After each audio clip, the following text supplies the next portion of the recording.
Hello everyone, आप सभी कैसे हैं। और मैं आशा करता हूँ आप लोग ठीक होंगे। तो गाइस, जैसा कि आपको पता है कि हम लोग एसएससी जीडी का प्रैक्टिस सेट सॉल्व कर रहे थे, उसी श्रृंखला को हम लोग आगे बढ़ाएंगे और देखेंगे आगे आने वाले क्वेश्चनों को। ठीक है, तो अगर आप लोग चैनल पे नए हैं तो चैनल को सब्सक्राइब करें और वीडियो को ज़्यादा से ज़्यादा शेयर करने की कोशिश करें। ठीक है, तो चलिए आज हम लोग अपनी श्रृंखला को आगे बढ़ाएंगे और देखेंगे 31वां प्रश्न, जिसमें लिखा हुआ है राष्ट्रीय मतदाता दिवस प्रतिवर्ष कब मनाया जाता है। ठीक है, तो पहला क्वेश्चन आपके सामने है, राष्ट्रीय मतदाता दिवस प्रतिवर्ष कब मनाया जाता है। ठीक है, तो मतदाता दिवस कब मनाया जाता है इसको हम लोग अच्छे से देखेंगे कि सबसे पहले तो मतदाता दिवस अगर होता क्या है, ये मनाया क्यों जाता है। तो इसके लिए एक भारतीय संस्था है जिसका नाम है भारतीय निर्वाचन आयोग। क्या नाम है उसका? भारतीय निर्वाचन आयोग। ठीक है, भारतीय निर्वाचन आयोग है। इसकी स्थापना हुई थी 25 जनवरी। ठीक है, कब? 25 जनवरी 1950 को इसकी स्थापना होती है। और इसकी स्थापना होती है और इसी स्थापना के तहत भारत में पहली बार चुनाव करवाए जाते हैं राष्ट्रपति के। ठीक है, पहली बार राष्ट्रपति के चुनाव करवाए जाते हैं। और जैसे ही भारत में पहली बार राष्ट्रपति के चुनाव करवाए जाएंगे तो भारत एक गणतंत्र देश बन जाएगा, क्योंकि इससे पहले भारत गणतंत्र राष्ट्र नहीं था। हालांकि चुनाव हो चुके थे लेकिन गणतंत्र राष्ट्र नहीं बना था। गणतंत्र होने का मतलब होता है कि किसी देश का सर्वोच्च पद उसको इलेक्ट किया जाए, उसका चुनाव किया जाए, उसे हम कहते हैं कि वो गणतंत्र राष्ट्र है। ठीक है, तो राइट आंसर इसका क्या हो जाएगा? तो इसका राइट आंसर हो जाएगा 25 जनवरी को। 25 जनवरी 1950 को भारतीय निर्वाचन आयोग की स्थापना होगी और उसी दिन से मनाया जाने लगा भारतीय राष्ट्रीय मतदाता दिवस। ठीक है, कौन सा? राष्ट्रीय मतदाता दिवस। तो समझ गए। तो अब हम लोग बात करते हैं ऑप्शनों की। सबसे पहले 22 मार्च को कौन सा मनाया जाता है? तो इस दिन मनाया जाता है जल दिवस। कौन सा दिवस? जल दिवस मनाया जाता है। 8 मार्च को मनाया जाता है, 8 मार्च को महिला दिवस मनाया जाता है। कौन सा? महिला दिवस 8 मार्च को मनाया जाता है।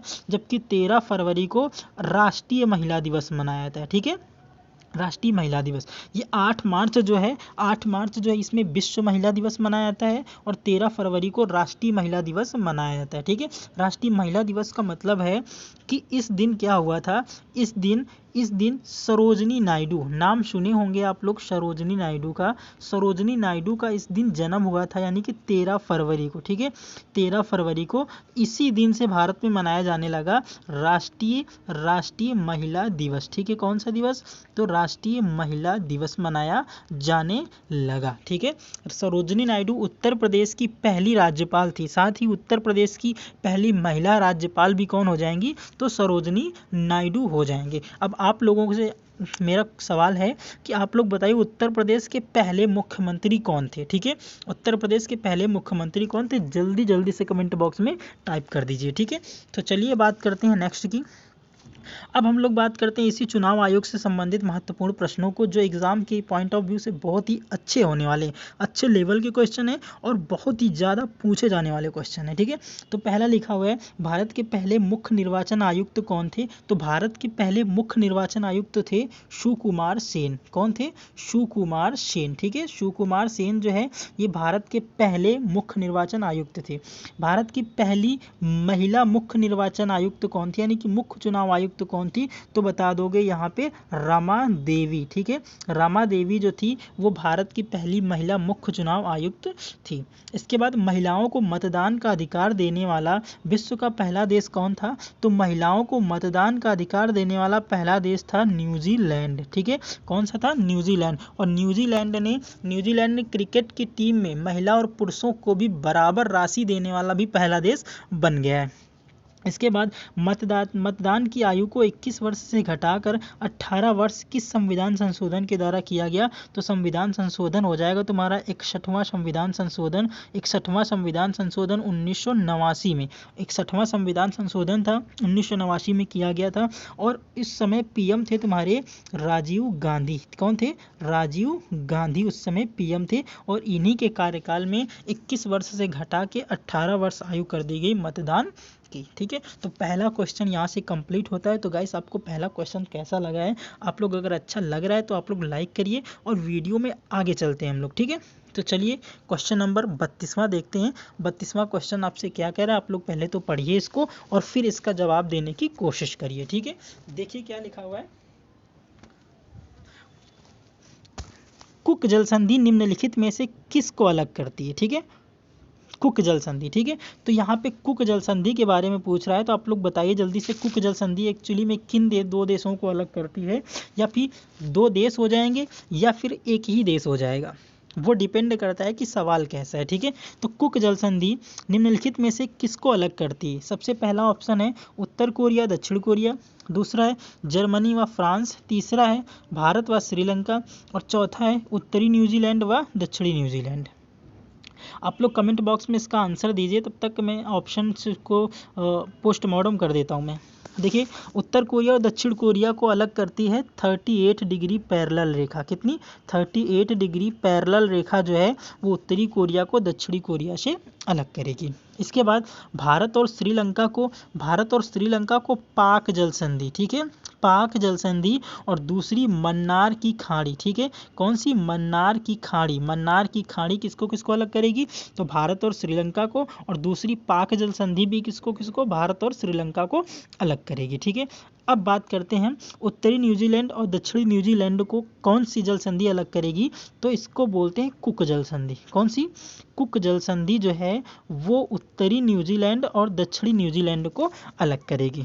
एक्चुअली में जो कुक है ना, कुक वहाँ की एक पर्वत श्रृंखला की सबसे ऊंची चोटी है। यहाँ पर एक पर्वत है आल्पस पर्वत, उसी की एक चोटी है, उसका नाम है कुक, उसी के नाम से यहाँ की जल संधि को रख दिया गया है कुक जल संधि। ठीक है, अब बात आई है न्यूजीलैंड की। तो न्यूजीलैंड की बात अगर हम लोग करेंगे तो न्यूजीलैंड की प्रधानमंत्री का नाम है जेसिका अर्डन। क्या नाम है उनका? Jessica Ardern. ठीक है, यहाँ की प्रधानमंत्री हैं और ये महिला है। ठीक है, ये क्या है? महिला है, इसलिए भी ज़्यादा इम्पोर्टेंस हो जाएगा। ठीक है, ये किस महाद्वीप में स्थित है? तो आप लोग बताओगे ऑस्ट्रेलिया महाद्वीप में स्थित है। ठीक है, ऑस्ट्रेलिया महाद्वीप में स्थित है, एक छोटा सा द्वीप है। ठीक है, एक छोटा सा द्वीप है। ठीक है, कौन सा? तो बताओगे न्यूजीलैंड। किस महाद्वीप में स्थित है? ऑस्ट्रेलिया महाद्वीप में स्थित है। ठीक है, ऑस्ट्रेलिया महाद्वीप में स्थित है। ऑस्ट्रेलिया एक देश भी है और ऑस्ट्रेलिया एक महाद्वीप भी है। ऑस्ट्रेलिया विश्व का कौन से नंबर का देश है क्षेत्रफल के अनुसार में? तो बताओगे विश्व का 6वां सबसे बड़ा देश कौन सा है? ऑस्ट्रेलिया है। तो उसी महाद्वीप में आता है तुम्हारा न्यूजीलैंड। अब न्यूजीलैंड को मैप में देखने की कोशिश करेंगे और इससे जो भी अहम पॉइंट्स बन सकते हैं वो सारे हम लोग यहाँ पे कवर करने वाले हैं। ठीक है, तो चलिए देखिए, सबसे पहले न्यूजीलैंड का मैप देख लीजिए। न्यूजीलैंड का मैप दो हिस्सों में बटा हुआ है, एक तो है उत्तरी न्यूजीलैंड और दूसरा है तुम्हारा दक्षिणी न्यूजीलैंड। ठीक है, दूसरा दक्षिणी न्यूजीलैंड। ओके, तो न्यूजीलैंड की बात करेंगे तो न्यूजीलैंड दो पार्ट में, उत्तरी और दक्षिणी। उत्तरी न्यूजीलैंड जो है, उत्तरी न्यूजीलैंड में यहाँ पे घास के मैदान हैं, उन्हें बोलते हैं कैंटरबरी। तो सबसे पहला क्वेश्चन तुम्हारा ये हो गया कि जो न्यूजीलैंड है, न्यूजीलैंड के घास के मैदानों को किस नाम से जाना जाता है? तो कैंटरबरी के नाम से जाना जाता है। यहाँ पर एक यहाँ पर बोल सकते हैं कि यहाँ पर एक राज्य है जिसको बोलते हैं ऑकलैंड है। ठीक है, क्या है उस राज्य का नाम? ऑकलैंड है। और ये तुम्हारा न्यूजीलैंड का सबसे बड़ा बंदरगाह है। ठीक है, ऑकलैंड न्यूजीलैंड का सबसे बड़ा बंदरगाह है। इसके बाद यहाँ पर एक राज्य स्थित है, राज्य बोल सकते हैं या फिर राज्य की एक सिटी बोल सकते हैं, उसका नाम है वेलिंगटन सिटी। क्या नाम है उसका? वेलिंगटन सिटी है। और यही वेलिंगटन है न्यूजीलैंड की राजधानी। ठीक है, तो न्यूजीलैंड की राजधानी कौन सी हो जाएगी? तो आप लोग बताओगे वेलिंगटन न्यूजीलैंड की राजधानी। वेलिंगटन के नीचे यहाँ पर देखो खाली स्पेस आपको ये वाला दिख रहा होगा। ठीक है, तो ये वाला जो खाली स्टेट है ना, तो इस तरफ यहाँ पर है तस्मान सागर। ठीक है, कौन सा है? यहाँ पर है तस्मान सागर। ठीक है, यहाँ पर तस्मान सागर है और यहाँ पर दक्षिण प्रशांत सागर है। ठीक है, कौन सा है? दक्षिण प्रशांत महासागर है। ठीक है, दक्षिण प्रशांत महासागर है। और इन दोनों को जोड़ेगी कौन?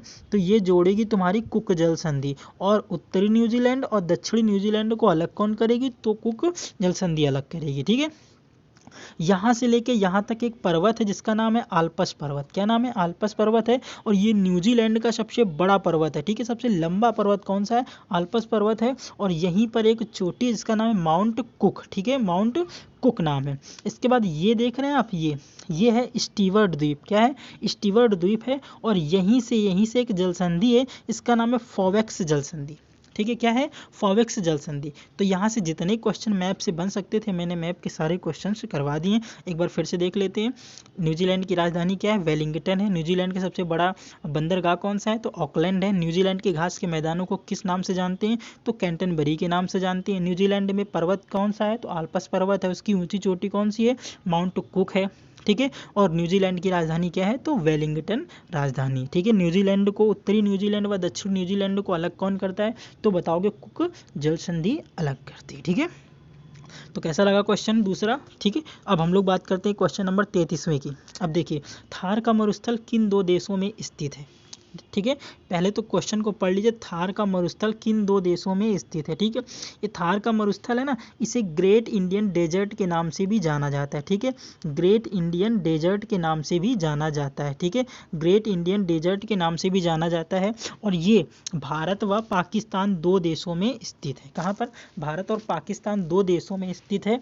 और इसके अगर कुल क्षेत्रफल की अगर हम लोग बात करेंगे तो इसका कुल क्षेत्रफल है 2 लाख किलोमीटर। कितना है, 2 लाख किलोमीटर। ठीक है, 2 लाख किलोमीटर स्क्वायर इसका क्या है, इसका क्षेत्रफल है। और ये जो है 1,80,000, ठीक है, 1,80,000 किलोमीटर स्क्वायर जो है इसका क्षेत्रफल भारत में पड़ता है। और बाकी 20,000 जो तुम्हारा बचा वो तुम्हारा पाकिस्तान में पड़ता है। ठीक है, तो 2 लाख किलोमीटर स्क्वायर इसका कुल क्षेत्रफल है, जिसमें 20,000 जो है वो पाकिस्तान में, जबकि 1,80,000 कहाँ पड़ेगा, वो भारत में पड़ेगा। ठीक है, सबसे पहली बात करें तो ये ग्रेट इंडियन डेजर्ट के नाम से इसे जाना जाता है। और यह एक शुष्क मरुस्थल है। कैसा है, यह शुष्क मरुस्थल है। शुष्क मरुस्थल का मतलब जानते हो, शुष्क का मतलब होता है ये ठंडा मरुस्थल है। कैसा है, ठंडा मरुस्थल है। ठंडा मरुस्थल रात में तो ठंडा हो जाता है, लेकिन दिन में कैसा हो जाता है, दिन में बहुत गर्म हो जाता है।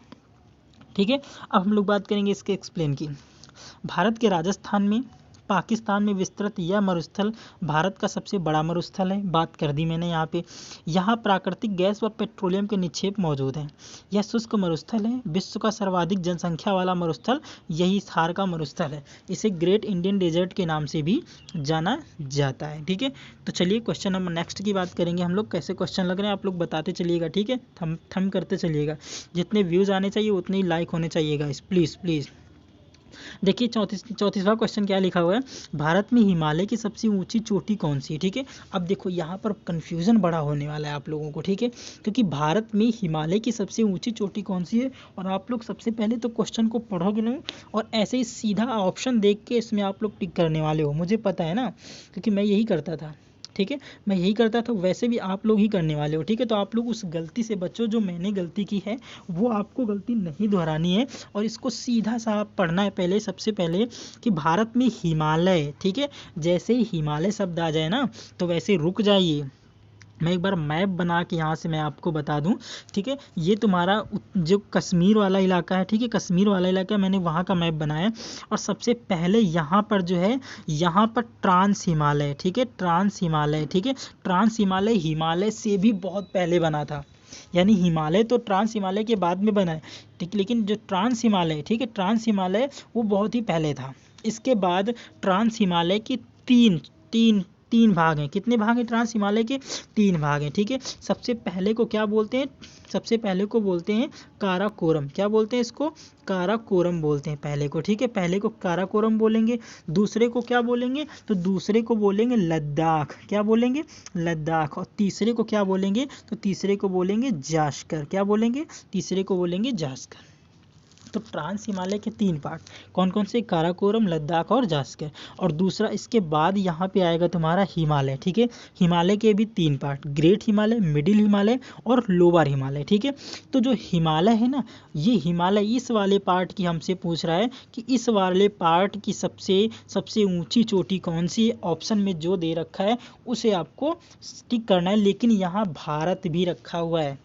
ठीक है, भारत भी दिया हुआ है, तो आप लोगों को सामने दोनों चीज़ों को याद रखना है। अगर केवल हिमालय पूछता तो यहाँ से माउंट एवरेस्ट इसका आंसर होने वाला था, लेकिन अगर यहाँ भारत पूछ रहा है तो इसका आंसर हो जाएगा कंचनजंगा। ठीक है, राइट लगा लीजिए आप लोग, कंचनजंगा इसका क्या हो जाएगा, करेक्ट आंसर हो जाएगा। ठीक है, माउंट केटू जो है ना, ये काराकोरम जो है ना, ट्रांस हिमालय की पहली श्रेणी, ठीक है, जिसे बोलते हैं काराकोरम, इसकी सबसे ऊंची चोटी कौन सी है, इसकी सबसे ऊंची चोटी जो है वो गॉडविन ऑस्टिन या फिर माउंट केटू है। ठीक है, अच्छा अब चलिए इसके एक्सप्लेन की बात कर लेते हैं कि जो माउंट एवरेस्ट है, माउंट एवरेस्ट जो है इसे माउंट एवरेस्ट को नेपाल में सागरमाथा के नाम से जाना जाता है। ठीक है, सागरमाथा के नाम से जाना जाता है। इसकी ऊंचाई 8,848, ठीक है, 8,848.86, ठीक है, ये इसकी मीटर, इतनी इसकी लंबाई हो जाएगी। इसे नेपाल में सागरमाथा के नाम से जानते हैं, चीन में इसे चोमलुंगमा, ठीक है, चोमलुंगमा के नाम से जाना जाता है। ठीक है, किसके नाम से? चोमलुंगमा के नाम से चीन में जाना जाएगा, और जबकि ऑल वर्ल्ड में इसे माउंट एवरेस्ट के नाम से जाना जाता है। कंचनजंगा सिक्किम में स्थित है, कंचनजंगा सिक्किम में स्थित है, और 8586, ठीक है, 8586, ठीक है, 8586 मीटर इसकी क्या है, इसकी ऊंचाई है, और ये भारत के सिक्किम राज्य में स्थित है, इसलिए पूरी तरह भारत में है। ठीक है, जबकि माउंट केटू की बात करेंगे तो इसकी ऊंचाई जो है वो 8611 मीटर है, और ये पीओके में स्थित है। कहाँ पर स्थित है? पीओके में स्थित है, यानी पाकिस्तान में स्थित है। और ये किसका भाग है? मैंने आपको बता दिया कि ट्रांस हिमालय की काराकोरम श्रेणी का भाग है। ठीक है, तो यहाँ से क्वेश्चन कंप्लीट हो गया गाइस। ठीक है, अब हम लोग इसके एक्सप्लेन की बात कर लेते हैं। सबसे पहले कंचनजंगा की बात करें तो कंचनजंगा भारत के सिक्किम राज्य में स्थित है, जिसकी ऊंचाई 8586 मीटर है। कंचनजंगा भारत में हिमालय की सबसे ऊंची चोटी है, यह विश्व की तीसरी सबसे ऊंची चोटी है। माउंट एवरेस्ट, अब माउंट एवरेस्ट की बात अगर हम लोग करेंगे तो माउंट एवरेस्ट, जिसे नेपाल में सागरमाथा के नाम से जानते हैं, इसकी ऊंचाई 8,848.86 मीटर है। यह विश्व की सबसे ऊंची चोटी है, यह हिमालय की सबसे ऊंची चोटी है। ठीक है, हिमालय की भी सबसे ऊंची चोटी ला लो, याद रखना यहाँ से। चीन में इसे चोमेलुंगमा के नाम से जाना जाता है। ठीक है, अब देखो माउंट केटू की बात करेंगे तो यह चोटी काराकोरम श्रेणी का भाग है, जो पीओके के पास स्थित, यानी कि पीओके यानी पाक अधिकृत कश्मीर के पास ये स्थित है। इसकी ऊंचाई 8611 मीटर है, मैंने डिस्कस कर लिया है, और ये भारत की सबसे ऊंची चोटी है। भारत की सबसे ऊंची चोटी तो गॉडविन अस्टीन, लेकिन भारत में हिमालय की सबसे ऊंची चोटी तो जाओगे कंचनजंगा के पास। इसके बाद काराकोरम को तिब्बत में कैलाश पर्वत के नाम से जाना जाता है। ठीक है, तो तिब्बत में कैलाश पर्वत के नाम से काराकोरम को जाना जाता है, ये भी आप लोगों को पता होना चाहिए। ठीक है, तो चलिए अब हम लोग बात करते हैं क्वेश्चन नंबर नेक्स्ट की। देखिए, गोकुल ग्राम योजना निम्नलिखित में से किस राज्य से संबंधित है? तो गोकुल ग्राम योजना का गोकुल का संबंध क्या हो जाएगा? तो गोकुल, जैसे ही शब्द आए गोकुल, तो आप लोग बताना कि इसको दूध से संबंधित है। किससे संबंधित है? दूध से संबंधित है, दूध से संबंधित है। और ये किस राज्य की है? तो ये बता दोगे गुजरात राज्य की योजना है। इसके बारे में एक्सप्लेन देख लेते हैं। गोकुल ग्राम योजना गुजरात से संबंधित है। गोकुल ग्राम योजना दुग्ध उत्पादन को बढ़ावा देने के लिए शुरू की गई थी। गोकुल ग्राम योजना की शुरुआत गुजरात सरकार द्वारा 1995-96 में की गई थी, जो 5 वर्ष की अवधि के लिए शुरू की गई थी, जिसका उद्देश्य गांव को मूलभूत आधारभूत संरचना तथा बेहतर परिवेश उपलब्ध कराना था। ठीक है, अब बात करते हैं क्वेश्चन नंबर नेक्स्ट की, और क्वेश्चन नंबर देख ले नेक्स्ट 36 है। हिंदुस्तान सोशलिस्ट रिपब्लिक एसोसिएशन की स्थापना किसके द्वारा की गई थी? ठीक है, तो HSRA, ठीक है, HSRA यानी कि हिंदुस्तान सोशलिस्ट रिपब्लिकन एसोसिएशन की स्थापना किसके द्वारा की गई थी? तो ये हो जाएगा, इसका आंसर क्या हो जाएगा? इसका आंसर हो जाएगा भगत सिंह। और यहाँ से HRA हिंदुस्तान रिपब्लिकन एसोसिएशन की स्थापना जो है वो की गई थी किसके द्वारा? तो ये चंद्रशेखर आज़ाद के द्वारा की गई थी।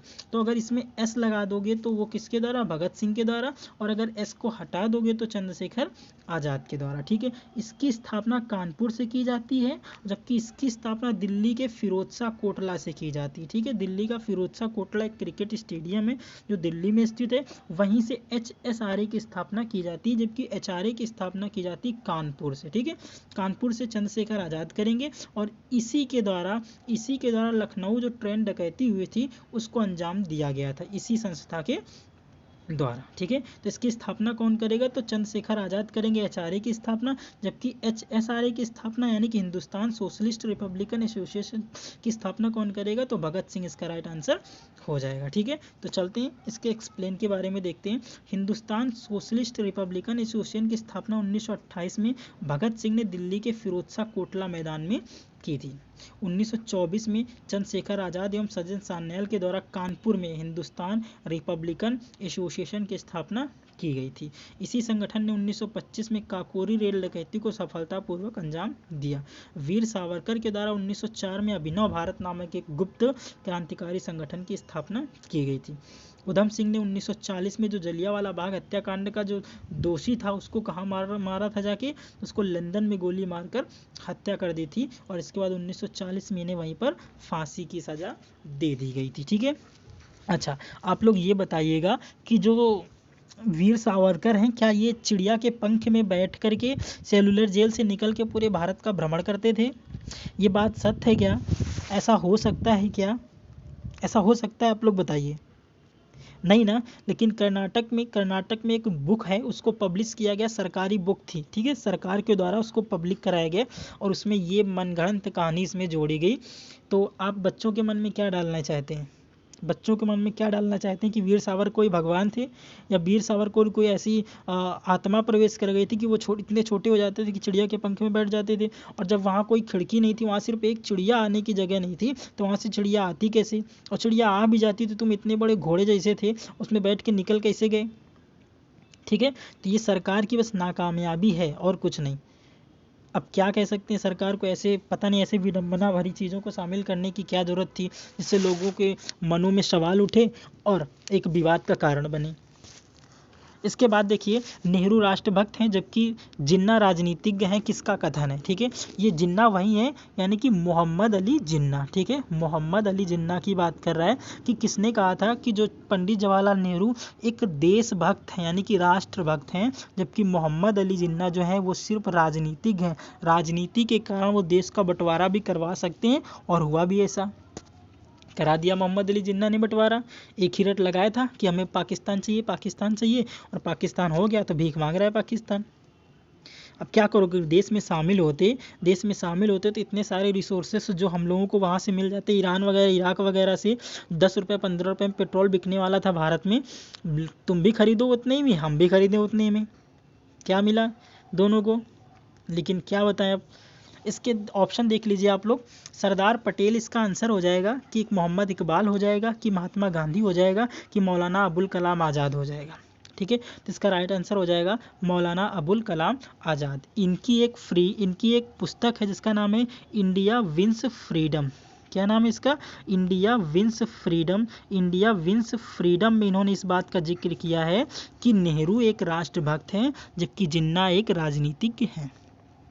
सरदार पटेल जो हैं, इनको सरदार की उपाधि जो है बारदोली सत्याग्रह की महिलाओं के द्वारा दी गई थी। ठीक है, बारदोली सत्याग्रह। ठीक है, बारदोली सत्याग्रह की महिलाओं के द्वारा इनको किसकी उपाधि दी गई थी? तो सरदार की उपाधि दी गई थी। आप लोगों से मेरा सवाल ये है कि आप लोग बताइएगा बारदोली सत्याग्रह कब हुआ था? ठीक है, बारदोली सत्याग्रह कब हुआ था आप लोग बताइएगा ज़रूर कमेंट में टाइप करके। ठीक है, मोहम्मद इकबाल के द्वारा एक नारा दिया गया था, एक सॉन्ग लिखा गया था जिसको बोलते हैं कि सारे जहां से अच्छा। ठीक है, सारे जहां से अच्छा हिंदुस्तान हमारा। ठीक है, हिंदुस्तान हमारा, हम बुलबुले हैं इसके, यह गुलसिता हमारा। ठीक है, ये किसके द्वारा? तो मोहम्मद इकबाल के द्वारा। महात्मा गांधी की प्रसिद्ध पुस्तकों के नाम आप लोग बता दीजिए। तो मैं पहली लिख रहा हूँ, यहाँ पर पहली हो जाएगी उनकी हिंद स्वराज। ठीक है, कौन सी हो जाएगी? हिंद स्वराज हो जाएगी। और दूसरी का नाम है सत्य के साथ मेरे प्रयोग, ये उनकी आत्मकथा है। ठीक है,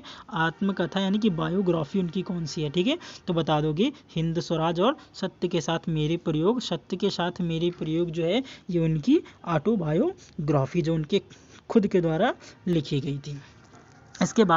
इसके बाद मौलाना अबुल कलाम आज़ाद ने अपनी पुस्तक इंडिया विंस फ्रीडम में इस कथन का उल्लेख किया है कि नेहरू राष्ट्रभक्त हैं जबकि जिन्ना राजनीतिज्ञ हैं। सरदार पटेल को लौह पुरुष कहा जाता था, जो देश के प्रथम उप प्रधानमंत्री और गृह मंत्री थे। सारे जहां से अच्छा हिंदुस्तान हमारा मोहम्मद इकबाल के द्वारा लिखा गया था। महात्मा गांधी ने भारत छोड़ो आंदोलन से करो या मरो का नारा दिया था। ये भी आप लोगों को जानना अति आवश्यक है। ठीक है, अब चलते हैं क्वेश्चन नंबर 38 की बात करते हैं। निम्नलिखित में से कौन सा प्रमुख पर्यटन स्थल शाहजहां के द्वारा नहीं बनवाया गया था? ठीक है, तो यहाँ पर सही से जब सवाल को सही से पढ़ोगे तभी जवाब तक पहुँच पाओगे तुम लोग। नहीं शब्द लिखा हुआ यहाँ पे, ताजमहल क्या शाहजहां के द्वारा बनवाया गया था? हाँ भाई हाँ, ताजमहल तो शाहजहां के द्वारा बनवाया गया था अपनी पत्नी की याद में, ये तो बच्चे बच्चे को पता है।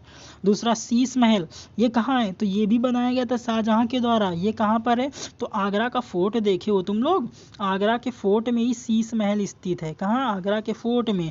मोती मस्जिद है ना, मोती मस्जिद भी आगरा में भी है, मोती मस्जिद आगरा में भी है, और ये मोती मस्जिद दिल्ली में भी है। ठीक है, दिल्ली में भी है। बीवी का मकबरा जो है ये शाहजहां के द्वारा नहीं बनवाया जाएगा, ये बनवाया जाएगा औरंगजेब के द्वारा। ठीक है, किसके द्वारा? औरंगजेब के द्वारा बनवाया जाएगा, और ये अपनी पत्नी की याद में बनवाएगा औरंगाबाद में। ठीक है, औरंगाबाद में। ठीक है, औरंगाबाद महाराष्ट्र में स्थित है, यहाँ पर है बीवी का मकबरा। ठीक है, तो चलिए अब हम लोग बात करते हैं शाहजहां के द्वारा कौन कौन से प्रमुख स्थल बनाए गए थे, उनकी एक ट्रिक जो है उसके थ्रू मैं आपको समझाने की कोशिश करता हूँ।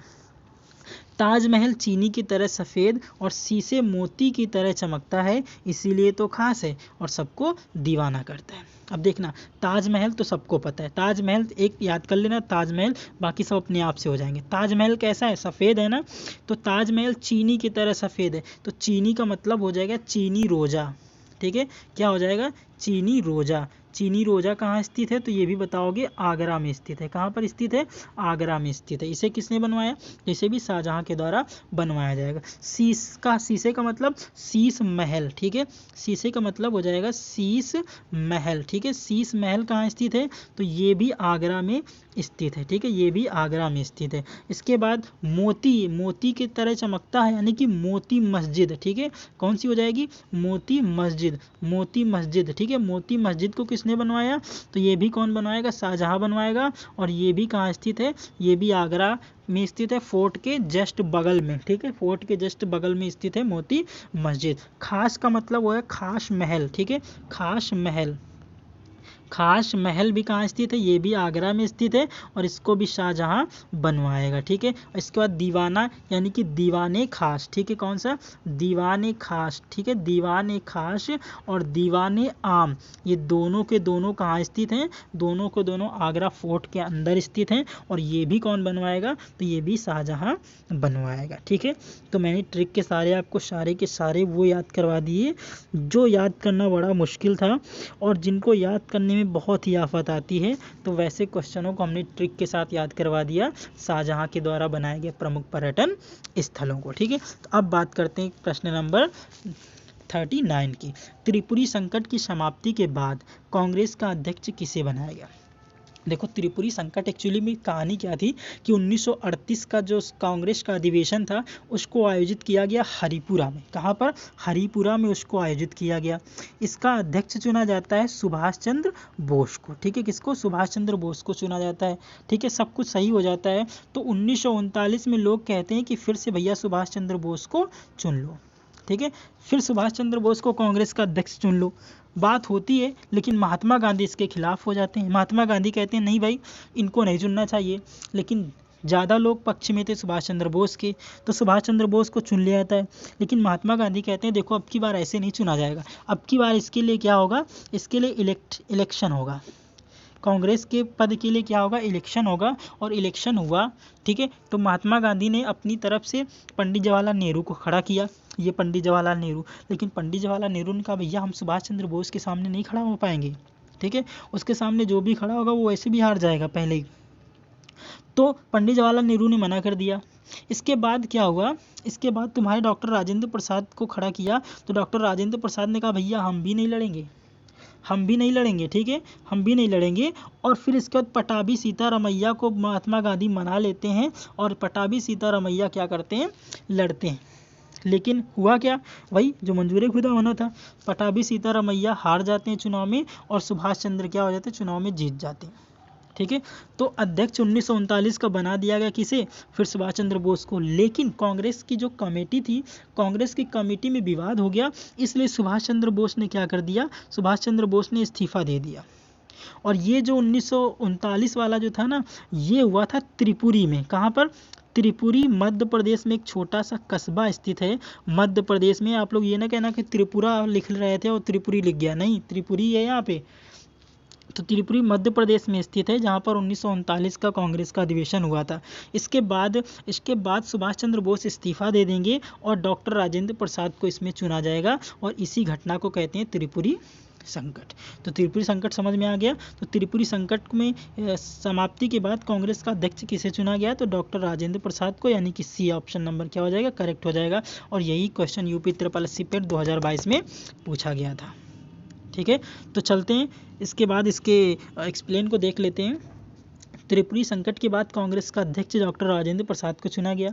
त्रिपुरी संकट का संबंध सुभाष चंद्र बोस के अध्यक्ष पद से त्यागपत्र देने के बाद डॉक्टर राजेंद्र प्रसाद को अध्यक्ष बनाए जाने से है। मैंने सब कुछ बता दिया है। 1938 में कांग्रेस का अधिवेशन हरिपुरा में सुभाष चंद्र बोस की अध्यक्षता में हुआ। 1939 में कांग्रेस का अधिवेशन त्रिपुरी मध्य प्रदेश में सुभाष चंद्र बोस की अध्यक्षता में हुआ। सुभाष चंद्र बोस ने कांग्रेस की कार्यकारिणी परिषद में मतभेद होने के कारण त्यागपत्र दे दिया और सुभाष चंद्र बोस ने अग्रगामी पार्टी फॉरवर्ड ब्लॉक की स्थापना 1939 में कर दी। ठीक है, इसके बाद लास्ट क्वेश्चन है आज का कि गीता रहस्य नामक ग्रंथ किसके द्वारा लिखा गया था? तो ए पंडित जवाहरलाल नेहरू, बी महात्मा गांधी, सी बाल गंगाधर तिलक और डी गोपाल कृष्ण गोखले। तो इसका राइट आंसर हो जाएगा बाल गंगाधर तिलक। इसका करेक्ट आंसर हो जाएगा। बाल गंगाधर तिलक के द्वारा गणेश महोत्सव, ठीक है, गणेश महोत्सव और शिवाजी उत्सव, ठीक है, शिवाजी उत्सव दोनों को महाराष्ट्र में शुरू करने का श्रेय जाता है। ठीक है, इसके बारे में मैं ज़्यादा डिटेल में कुछ नहीं बताऊंगा क्योंकि इसको मैंने सेपरेट से वीडियो बना रखा है, उसको मैं डिस्क्रिप्शन बॉक्स में ऐड कर दूंगा, तो आप लोग वहाँ से उस वीडियो को देख सकते हैं। ठीक है, तो मिलते हैं नेक्स्ट वीडियो के साथ। तो आप लोगों को अगर वीडियो अच्छा लगा है तो आप